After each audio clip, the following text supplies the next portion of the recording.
The electric type has been in the Pokemon series since the very start. Some of the most iconic Pokemon of all time are electric type, but in this video, Elias and I want to look at the electric type attacks. What's up fellas, my name is Matt, and for today we're not concerned with status moves or signature moves, so we won't be talking too much about stuff like Magnet Rise or Volt Tackle for this video. Alright, let's get started. What's up, I'm Elias, and Gen 1 of Pokemon came with 4 electric type attacks: Thunder Shock, Thunder Punch, Thunderbolt, and Thunder. Great original names, right? Anyway, all 4 of these moves have a 10% chance to paralyze the target, although one move's chance is going to change later on. We'll get back to that in just a second. Matt, we didn't get back to it.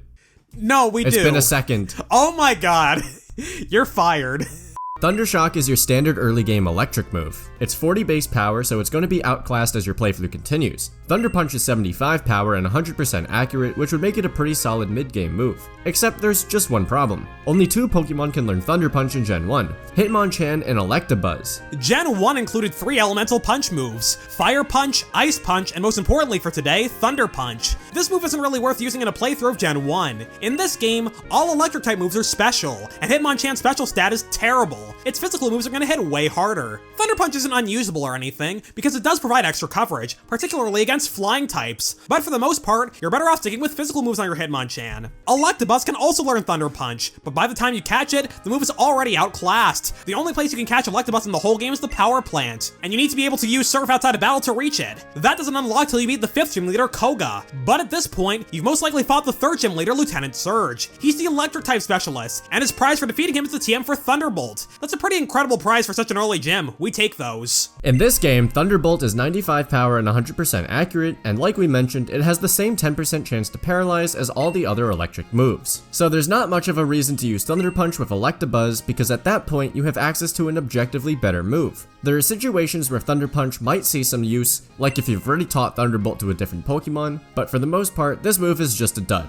For now, at least. Thunderbolt itself is the definitive electric type move in Gen 1, and it's still the default choice for many electric types to this day. It's perfectly accurate, making it more reliable than the alternative move Thunder. When Thunder was introduced, it was 120 power and 70% accurate. To this day, it's still one of the least accurate moves in the entire game, and the higher base power usually doesn't compensate for the low accuracy. Thunder will see some use in later generations though, thanks in part to new mechanics being introduced. Speaking of which, here we are! In Generation 2, Weather was added to the series, with the new moves Rain Dance, Sunny Day, and Sandstorm. These moves set up weather on the field for 5 turns. 2 of these weathers have a specific interaction with Thunder. In the sun, Thunder's accuracy is lowered even further to 50%, which is tied for the lowest in the game, aside from one-hit KO moves, which have their own weird thing going on. But in the rain, it's a different story. If you use Rain Dance, Thunder's accuracy doesn't just go up to 100%, it bypasses accuracy checks entirely, meaning it'll never miss. That means it also ignores stuff like Double Team and Sand Attack. Thunder is occasionally used outside of Rain too, because some Pokemon do appreciate the power boost over Thunderbolt. This move is also buffed in a couple other ways. Its paralysis chance was boosted from 10 to 30%, which is a pretty solid upgrade. It's also able to hit targets who are in the middle of using the move Fly, ignoring the semi-invulnerability. Later on, we'd also get 2 more flying type moves with semi-invulnerability turns. Thunder can also hit targets who are in the air using Bounce and Skydrop.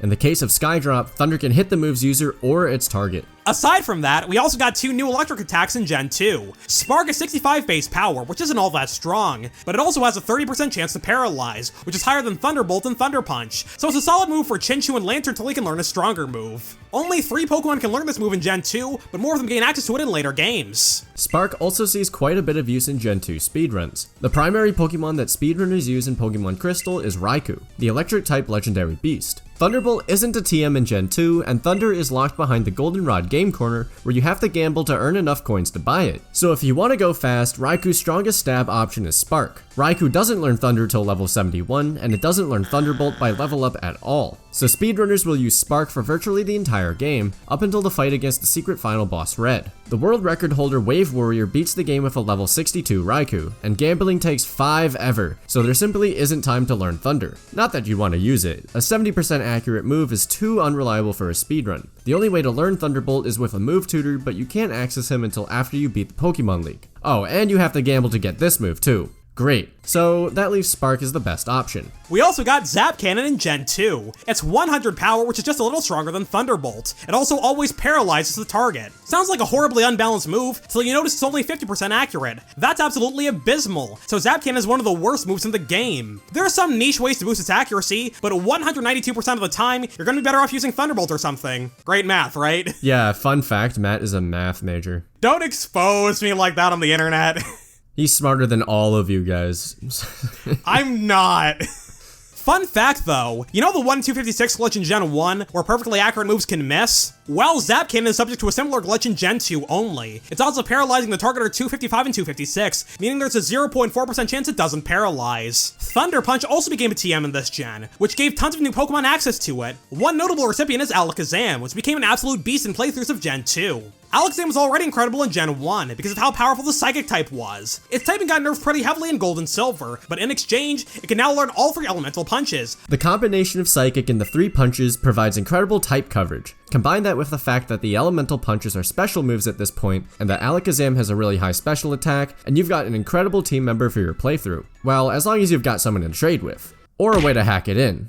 We won't tell. Alakazam also uses the elemental punches competitively because each one provides coverage against Pokemon that resist Psychic. You can use them to hit threats like Skarmory, Starmie, Executor, Jinx, and Steelix. Fun fact, if you hack the game, you also get access to a secret move, Water Punch. It does negative damage. It does negative damage, then crashes the game. It actually hydrates your opponent, making them more likely to beat you. Besides Pikachu's signature move, Volt Tackle, the only new electric attack in Gen 3 is Shockwave. This is a solid mid-game move, clocking it at 60 base power. It also never misses. Who's Mitch? It also never misses, which can be handy if you're up against evasion nonsense. Nonsense. What is wrong with me? Gen 3 features 2 electric-type gym leaders, Watson and Lieutenant Surge 2 Electric Boogaloo. Both of them are the 3rd gym leaders in their respective regions, and both of them give out Shockwave for beating them, which is kind of a downgrade from Surge in Gen 1, but fair enough. A 95 power move so early in the game is pretty wild, so fine. There's one other new development as far as electric-type moves go in Gen 3 though. In Gen 2, you had to spend 1 turn setting up Weather with a move, and it would only last 5 turns. But Ruby and Sapphire introduced Groudon and Kyogre, legendary Pokemon who set up Weather automatically with their abilities. Kyogre activates the rain as soon as it switches in, thanks to its ability Drizzle. To this day, Thunder is a common move for Kyogre to use. Not only does it never miss as long as rain is up, but it also provides coverage against opposing water types. Weather that's set up by abilities is also permanent in Gens 3 through 5. That means as long as no one else overwrites the weather, Kyogre's rain will stay up the whole battle, and it can spam Thunder to its heart's content. You know, till it runs out of power points, that is. I feel like Drought is like way better of an ability name than Drizzle. Like a Drought is like this major like event, but then Drizzle is just like, I might need to carry an umbrella today. Yeah, I feel like it should be like Downpour or something. Deluge would be a great name for it. Gen 4's physical special split check a Pokemon in a lot of ways. In Gens 1 through 3, the damage category of moves, in other words whether they're physical or special, was determined by their type. All electric type moves were special, for example, and all fighting type moves were physical. Starting in Gen 4 though, damage categories were assigned on a move-to-move basis. 2 electric moves became physical, Spark and Thunder Punch. Thunder Punch being flipped means it's no longer just a worse version of Thunderbolt. It's not the greatest move in the universe, but Iron Fist was added in the same generation. This ability makes punching moves 20% stronger. That makes Thunder Punch a solid coverage option for Hitmonchan after all these years. Several other Pokemon got Iron Fist in the following generations, and Thunder Punch was stable with any of their movesets. As far as new moves go, Gen 4 added electric type options like Discharge. This bad boy is an 80 power, 100% accurate move with a chance to paralyze. Seems like a worse Thunderbolt on the surface, but it has 2 notable differences. First of all, its paralysis chance is 30% compared to Thunderbolt's 10%. It's also a spread move in doubles, meaning it hits both of your opponents. Unfortunately, Discharge also hits your teammate, but there are ways to deal with that. Ground types are immune to electric moves, so you could pair your Discharge user with something like Garchomp or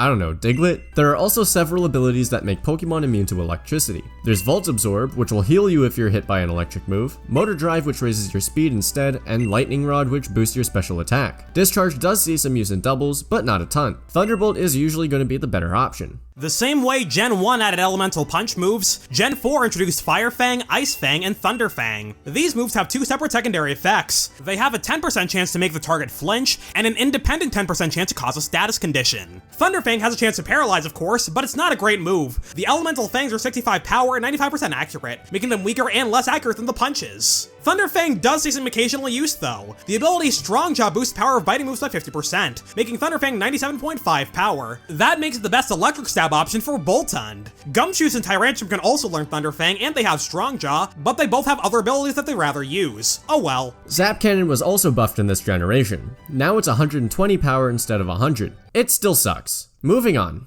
The last electric type move introduced in Gen 4 is Charge Beam. It's not very strong though, just 50 base power and 90% accuracy. But this move has a 70% chance to raise the user's special attack stat, the highest secondary effect chance in the whole game. Coincidentally, this move's secondary effect has a chance of 0% when I use it. Elias, are you okay? That's all well and good, but this move caused a glitch starting in Gen 5, and it wasn't fixed until Gen 9. Planned 50 base power, 90% accuracy, glitch in Gen 5 and fixed in Gen 9, the Illuminati is real. We do not promote conspiracy theories here on MEPlaysGames. There are two ways to double the secondary effect chance of a move, the ability Serene Grace and the Rainbow effect, which you get by using Fire Pledge and Water Pledge on the same turn. If you use Charge Beam with all these conditions in place, the move's chance should quadruple to 280%, but that number is too big for the game to handle, so it rolls over and becomes just 24%. The secondary effect chance actually goes down. Speaking of Gen 5, Black and White introduced several notable electric moves. Volt Switch is an electric type version of U-Turn, which was added in the previous gen. It's a 70 base power special move, but it also switches the user out if it hits. Being able to attack and switch at the same time is really nice. These moves allow you to react to your opponent if they decide to switch. If you think your opponent is going to switch Pokemon, you can go for a move like Volt Switch. That lets you select your Pokemon after your opponent has chosen theirs, which can swing the game's momentum in your favor. You can pick a Pokemon that counters theirs for free. In fact, this move is so valuable, many electric types run Volt Switch alongside a stronger electric move, even if they're physical attackers. Speaking of physical attackers, Wild Charge was also introduced in Gen 5. It's the strongest physical electric move so far, aside from signature moves. It's 90 power and 100% accurate, making it slightly weaker than Thunderbolt at this point. But for some reason, Game Freak decided this move needed a drawback, so it does recoil damage to the user. So this move isn't great, but it was the best option for physical attacking electric Pokemon like Luxray and Electivire. Electro Ball is a 100% accurate move, and its power is based on the user and target's speed stats. If you use Electro Ball and you're slower than the target, it'll be 40 base power. But if you're faster, the move gets stronger, maxing out at 150 power if you're 4 times faster. This isn't a great move for most Pokemon, because if you want it to be stronger than Thunderbolt, you have to be at least 3 times faster than your opponent. That just isn't practical or even possible in a lot of cases, so you're better off using Thunderbolt. Icy Wind is a valuable move in doubles, because it lowers both opponents' speed stats by 1 stage. It's only 55 power and 95% accurate, but speed is an incredibly important stat, since it determines the turn order. Slowing down your opponents can become a major advantage for your team. Electro Web is an electric type clone of Icy Wind. It's not as widely distributed, but Pokemon like Regieleki appreciate the move. Like we mentioned in the water type moves video, a lot of moves were modified between gens 5 and 6. 2 electric type moves had their power nerfed in X and Y. Thunderbolt was lowered from 95 power to 90, and Thunder was lowered from 120 to 110. Speaking of Thunder, that move's indirectly nerfed in Gen 6 as well, thanks to a change in how weather works. In Gens 3 through 5, weather that's set up by abilities will last the whole battle, unless it's overwritten. But starting in Gen 6, ability weather is limited, the same way it's limited when you set it up with a move. Weather now always lasts 5 turns, or 8 turns if you hold a specific item. That means you can't just sit there spamming Thunder risk-free forever and ever and ever. Gen 6 also introduced terrains, which work pretty similarly to weather. Electric terrain lasts 5 turns and it powers up electric moves by 50%, as long as the move's user is grounded, so it won't affect electric type moves if they're used by Pokemon like Zapdos or Electros, thanks to the flying type and the ability Levitate respectively. Aside from that, electric terrain also prevents Pokemon from falling asleep while it's active, so it's a good insurance policy against moves like Spore and Hypnosis and what have you. We're getting a little off track here though. One notable new electric type move is Nuzzle. It's 20 base power, but it always paralyzes the target. This move has 2 notable advantages over Thunder Wave. For 1, Thunder Wave is 90% accurate, but Nuzzle is 100. For 2, Nuzzle is an attacking move, which means your opponent can't block it by using Taunt. That makes Nuzzle the paralysis move of choice for several Pokemon, including some that aren't even electric type like Hatterene. Parabolic Charge is a 50 base power special move, but it also heals half the damage dealt back to the user. Only 2 fully evolved Pokemon can learn it in Gen 6, Heliolisk and Dedenne. But in Gen 9, 2 other Pokemon gained access to it, Bellibolt and Miraidon. Both of these Pokemon appreciate the healing option, especially since it got buffed to 65 power in Gen 7. It's a good choice to keep yourself healthy. Here's some other good choices to make yourself healthy. Do 9,000 push-ups. That would probably destroy most people's shoulders. Aside from Parabolic Charge getting buffed in Gen 7, Sun and Moon also introduced another electric move. Zing Zap is a brand new physical option, clocking in with 80 power and 100 accuracy. It also has a 30% chance to flinch the target. Pretty good move. Too bad only 2 Pokemon can learn it.